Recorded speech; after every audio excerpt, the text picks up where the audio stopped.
Shalom, apa kabar kita semua? Saudara yang saya kasih dalam nama Tuhan Yesus Kristus, kita bertemu sekali lagi di dalam kasih Tuhan Yesus Kristus.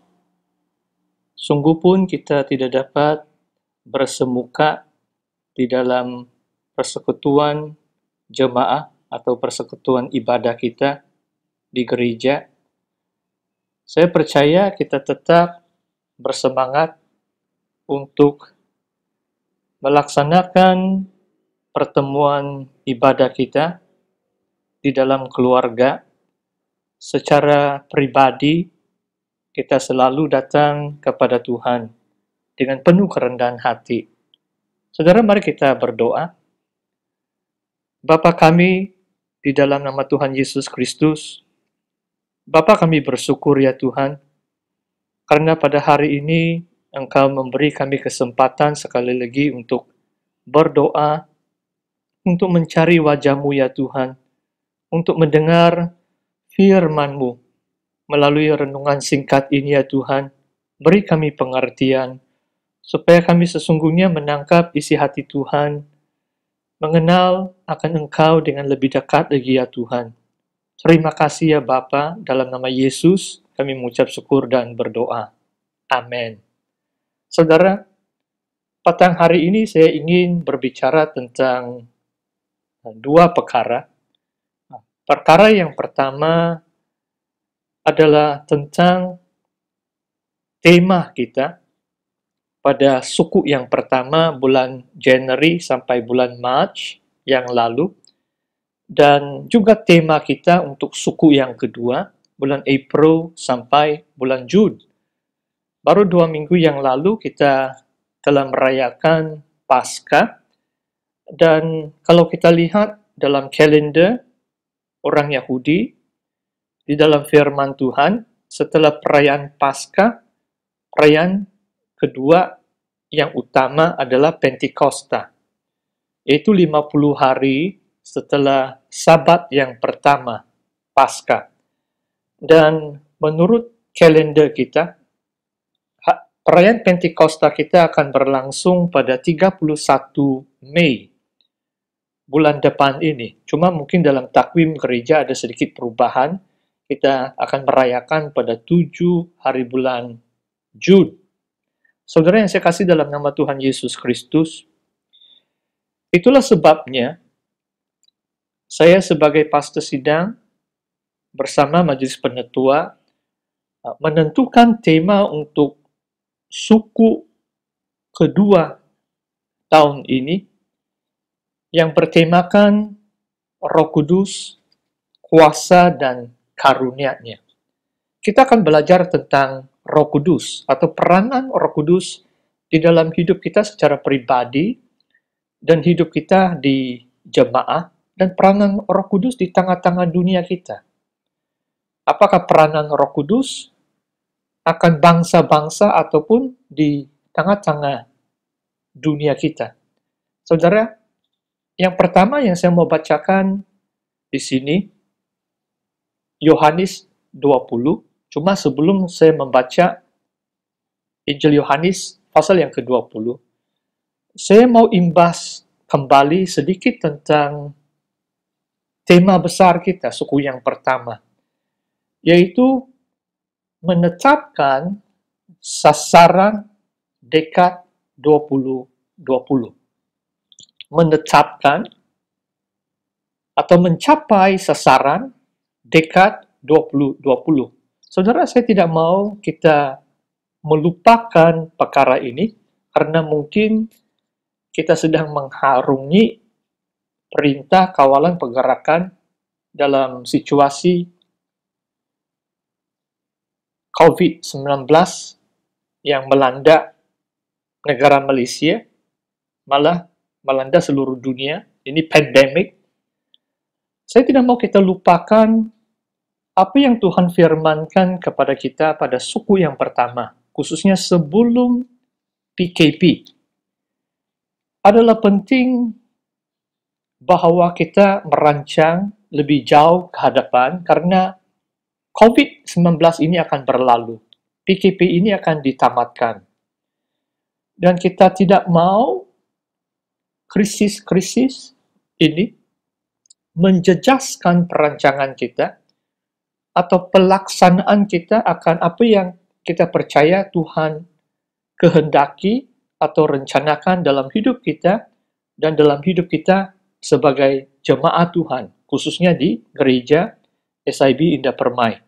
Saudara yang saya kasih dalam Tuhan, dalam tempo PKP ini sudah dekat penghujung minggu yang ke-6, saya mau kita imbas kembali bahwa apa yang Tuhan sedang kerjakan dalam hidup kita memberi kita banyak masa karena kita harus duduk di rumah.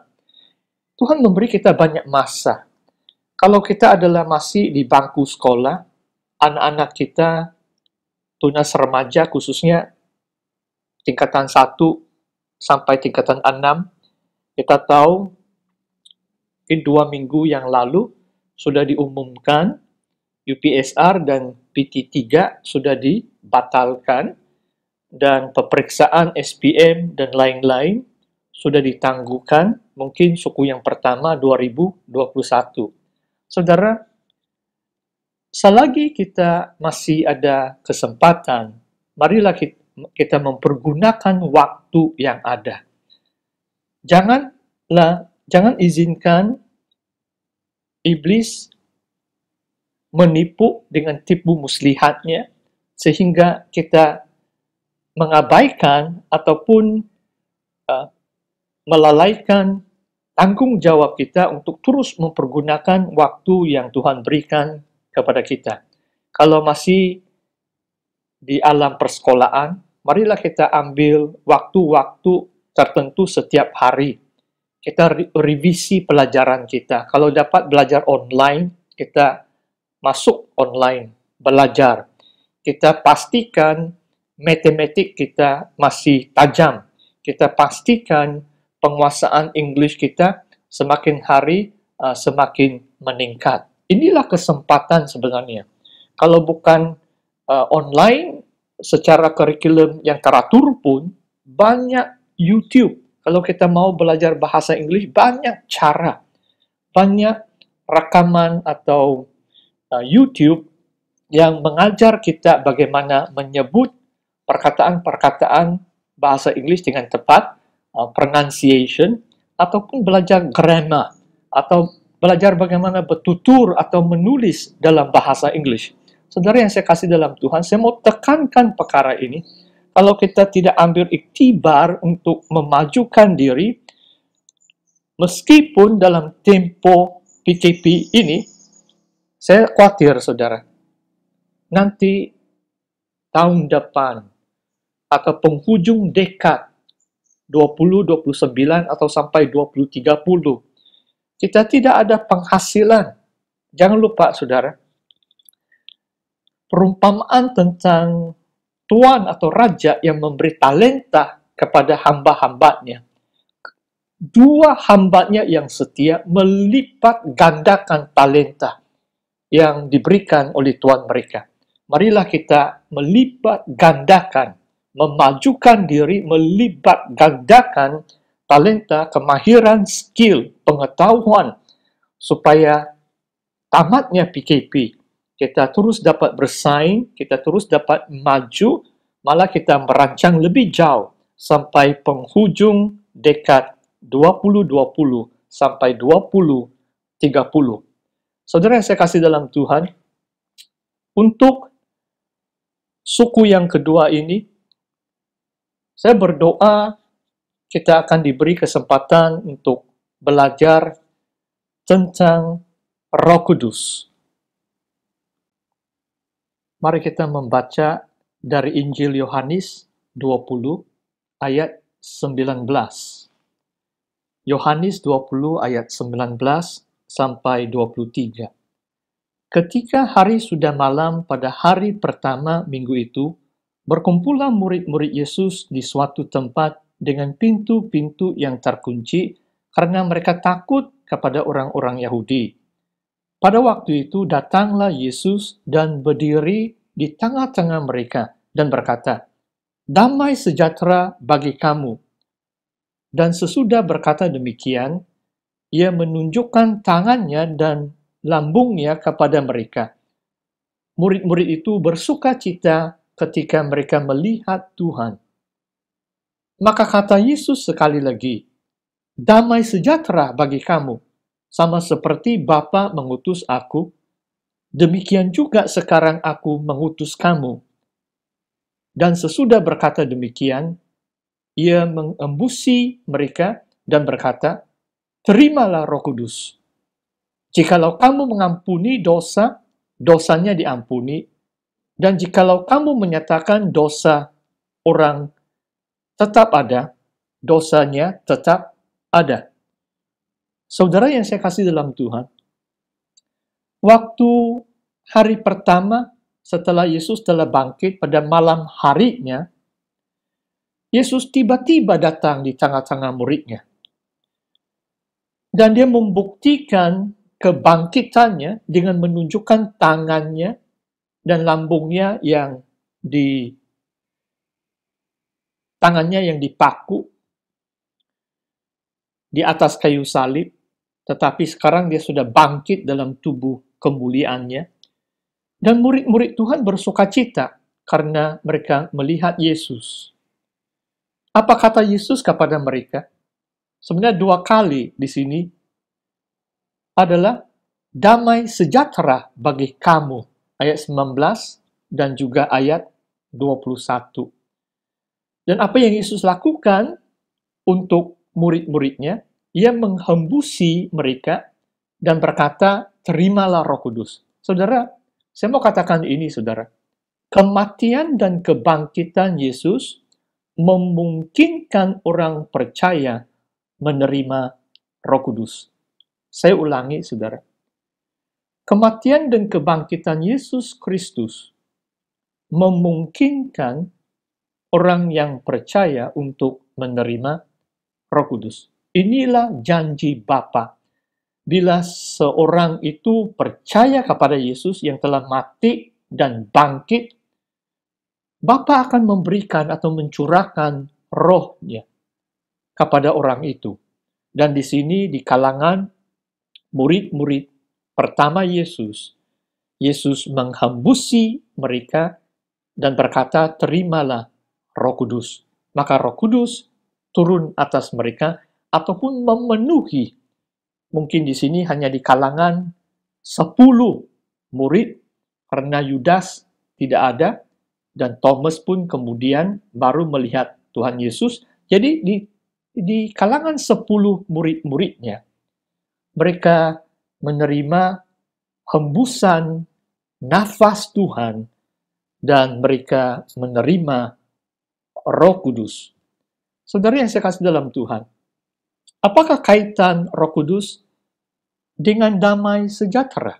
Memang murid-murid Yesus itu takut karena mereka tidak tahu apa yang berlaku sebelum Yesus menampakkan diri kepada mereka.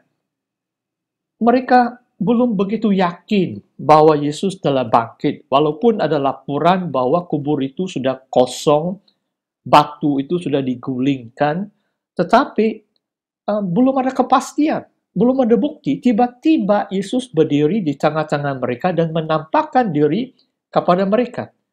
Sekarang mereka yakin. Sekarang mereka percaya Yesus telah bangkit.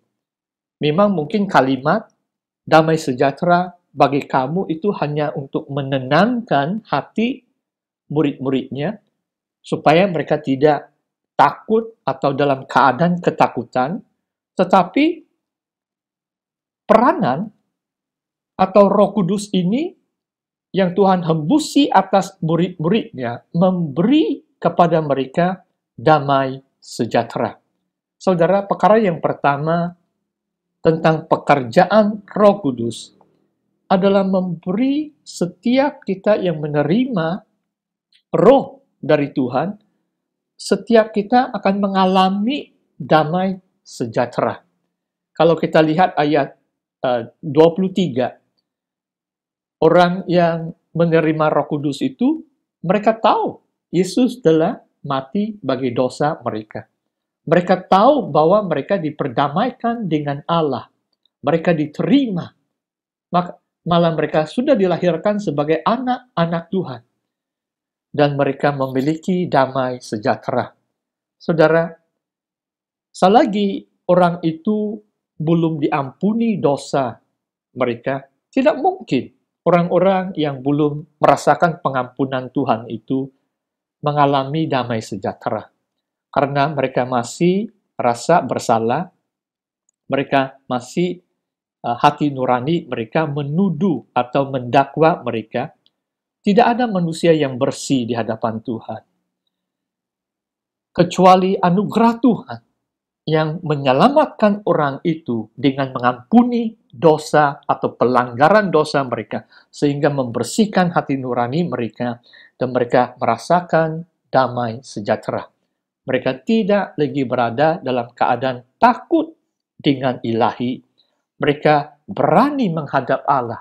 Mereka berani berseru kepada Allah sebagai Bapa mereka melalui Yesus Kristus. Saudara, perkara ini amat penting, saudara. Karena dunia luar mengalami kekacauan. Mengalami berbagai dugaan, cabaran hidup, dan kekacauan.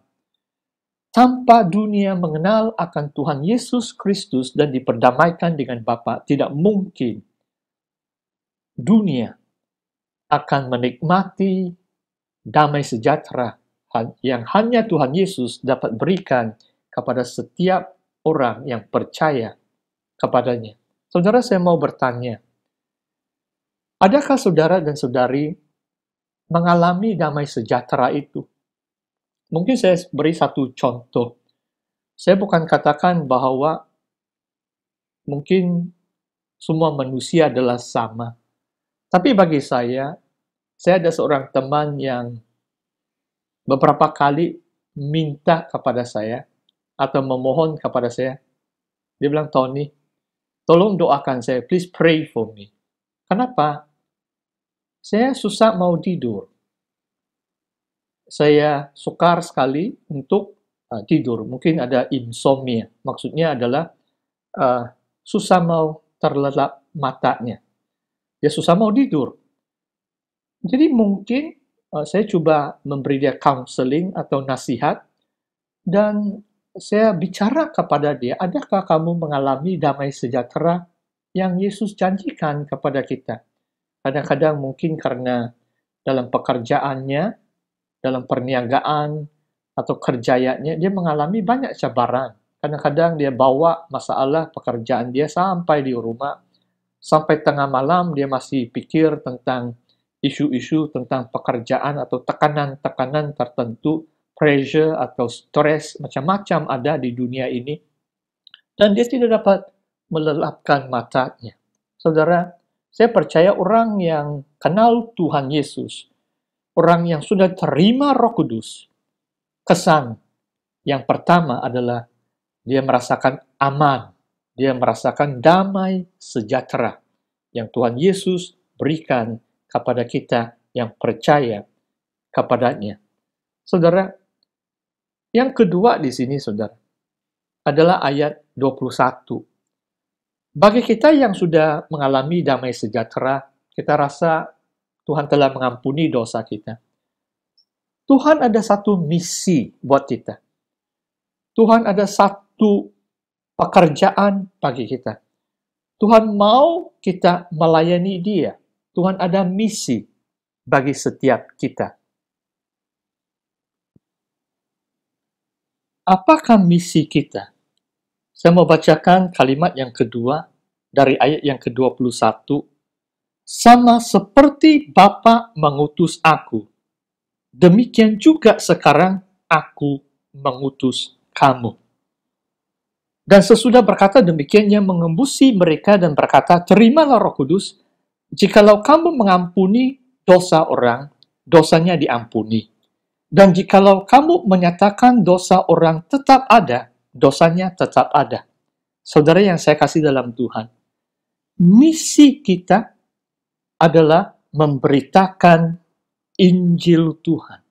Misi kita adalah pergi ke seluruh dunia untuk memberitakan Yesus.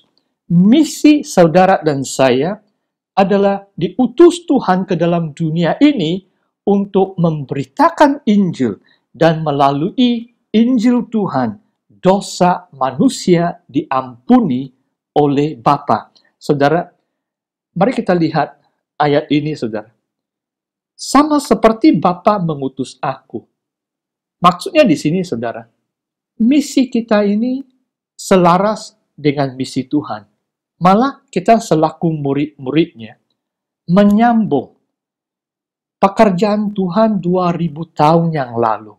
Dan Kisah Para Rasul bab yang pertama cukup jelas, di mana firman Tuhan mengatakan, sekarang bila Tuhan sudah mau naik ke surga, dia memberikan perintah-perintah oleh Roh Kudus kepada rasul-rasulnya dengan satu tujuan, yaitu rasul-rasul Tuhan yang dipilih Tuhan, dipanggil Tuhan untuk menyambung, untuk meneruskan pelayanan Tuhan Yesus di muka bumi. Sekarang Yesus sudah naik ke surga. Maka adalah tanggung jawab kita untuk meneruskan pelayanan Tuhan sehingga Tuhan Yesus datang kedua kalinya. Dalam Kisah Para Rasul cukup jelas, bukan untuk kamu mengetahui waktu-waktu yang Bapa tentukan. Yesus berbicara tentang pemulihan kerajaan Israel yang ditanya oleh murid-muridnya, tetapi apabila Roh Kudus turun atas kamu, kamu akan menerima kuasa dan kamu akan menjadi saksiku dari Yerusalem, Yudea, Samaria sampai ke hujung bumi. Kisah Para Rasul bab 1 ayat yang ke-8. Saudara, mari kita lihat ayat-ayat dari Yohanes 20 ini. Inilah peranan, inilah kuasa Roh Kudus. Tanpa penerimaan Roh Kudus, tanpa pencurahan Roh Kudus atas diri kita, kita tidak akan diutus oleh Tuhan. Kita tidak memiliki kuasa untuk memberitakan Injil, dan orang tidak akan bertobat, orang tidak akan merasakan bahwa dosa mereka diampuni kalau pelayanan kita tidak disertai dengan kuasa Roh Kudus. Ayat ini lebih kurang sama jika dibanding dengan Kisah Para Rasul bab 1 dari ayat 6 sampai ayat yang ke-8. Demikian juga pada bab yang terakhir, bab 24 Injil Lukas, bahwa murid-murid kata Tuhan Yesus, kamu harus tunggu. Kamu harus tunggu di Yerusalem sehingga Roh Kudus turun atas kamu. Maksudnya tanpa kuasa, tanpa penyertaan Roh Kudus, mereka tidak diperbolehkan untuk pergi memberitakan Injil. Saudara, adakah kita sudah mengalami pencurahan Roh Kudus dalam hidup kita? Tanpa penyertaan Roh Kudus, kita tidak dapat bermisi bagi Tuhan.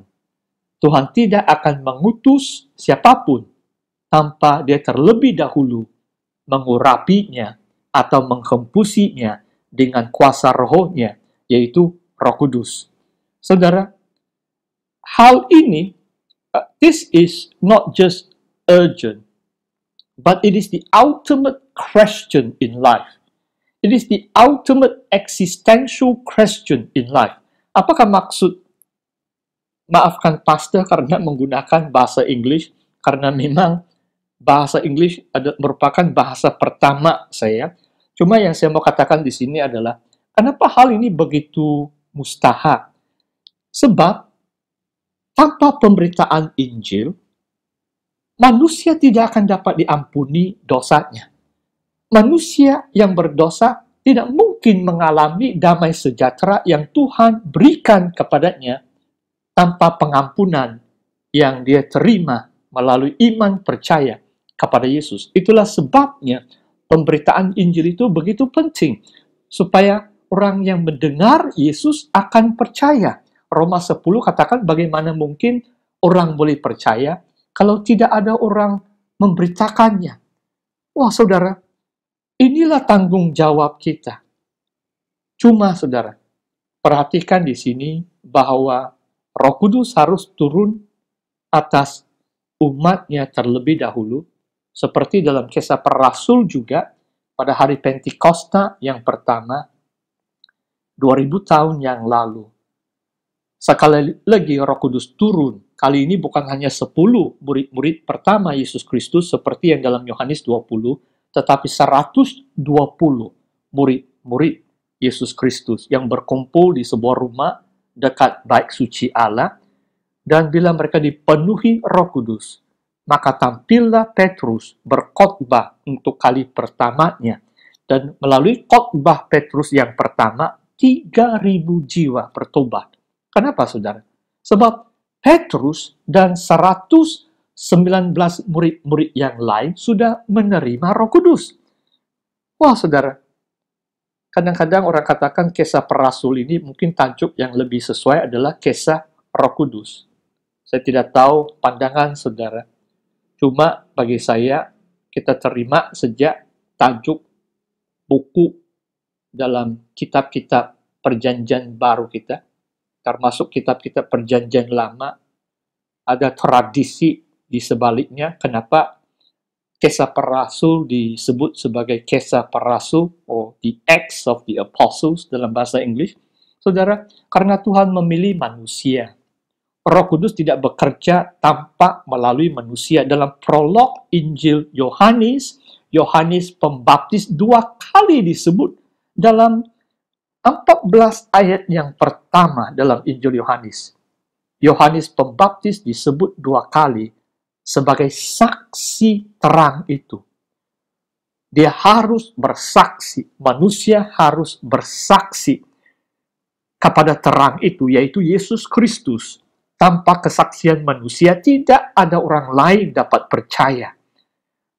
Dan Yohanes Pembaptis disebut sebagai saksi supaya semua orang akan percaya kepada terang itu, yaitu Yesus Kristus. Saudara yang saya kasih dalam Tuhan, adalah begitu penting sekali kita hidup dalam kepenuhan atau pengurapan. Mungkin satu hari saya akan coba jelaskan tentang istilah pengurapan atau anointing dengan lebih panjang lebar lagi. Cuma untuk hari ini, mungkin sampai di sini perkongsian firman Tuhan. Kesimpulannya adalah, pertama-tama saudara, melalui kepercayaan kita kepada kematian dan kebangkitan Yesus, kita juga akan menerima janji Bapa, yaitu Roh Kudus. Melalui pencurahan atau penerimaan Roh Kudus dalam hidup kita, kita mengalami damai sejahtera yang dari Tuhan, yang diberikan Tuhan Yesus. Kenapa, saudara? Sebab kita tahu dosa kita diampuni. Kita bersukacita. We have peace with God. Kita telah diperdamaikan, reconcile with God. Melalui Yesus Kristus, kita beroleh damai sejahtera yang hanya Tuhan dapat berikan kepada kita yang percaya akan kematian dan kebangkitan Yesus Kristus. Yang kedua, saudara, kita memiliki suatu misi. Kita memiliki suatu pekerjaan yang Tuhan mau berikan kepada kita. Dan misi kita adalah terutama sekali adalah memberitakan Injil supaya dosa manusia diampuni melalui Injil Kristus yang memerdekakan kita dari perhambaan dosa dan memperdamaikan kita dengan Allah Bapa. Mari kita berdoa. Amin.